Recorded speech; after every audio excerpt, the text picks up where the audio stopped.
भारत विरुद्ध ऑस्ट्रेलिया यांच्यामध्ये नुकताच बॉर्डर गावस्कर ट्रॉफीचा शेवटचा असा 5वा सामना संपला। यामध्ये भारताच्या संघाला पराभवाचा सामना करावा लागलाय।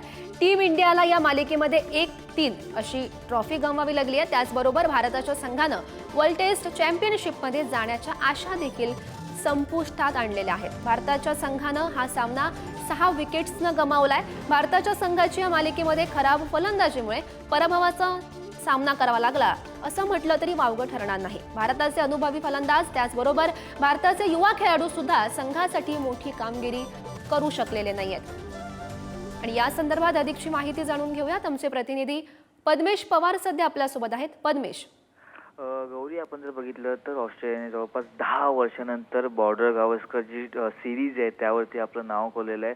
आपण जर बघितलं तर भारताचा मागील काही वर्षापासून बॉर्डर गावस्कर ट्रॉफीमध्ये दबदबा राहिला होता। आपण या संपूर्ण सिरीजचा जर विचार केला तर या 5 ज्या मॅच होत्या त्यामध्ये 3-1 ने ऑस्ट्रेलियाने हा सामना जिंकलेला आहे। जो एक टेस्ट आहे ती आपण जर बघितलं तर ती ड्रॉ झाली होती। या टेस्टचा जर आपण आढावा घेतला तर या टेस्टमध्ये जवळपास जसप्रीत बुमराह हा कॅप्टन होता। रोहित शर्माला बसवलं होतं गौतम गंभीरने किंवा तो स्वतःच बसला होता बेंचवरती। त्याचा सुमार दर्जाची कामगिरी चालू होती। आपण जर बघितलं या सामन्यात आपण ऑस्ट्रेलियाने सुरुवातीपासून त्यांची बॅटिंग किंवा बॉलिंग असेल ही खूप चांगली केली। त्यामुळे कुठेतरी ऑस्ट्रेलियाला ही जी मॅच झाली त्यामध्ये कुठेतरी चांगली कामगिरी करत संपूर्ण सिरीज त्यांनी जातच त्यांच्या काबीज केलेली आपल्याला पाहायला मिळते। गौरी, हो, नक्कीच पद्मेश, धन्यवाद दिलेल्या या माहितीसाठी।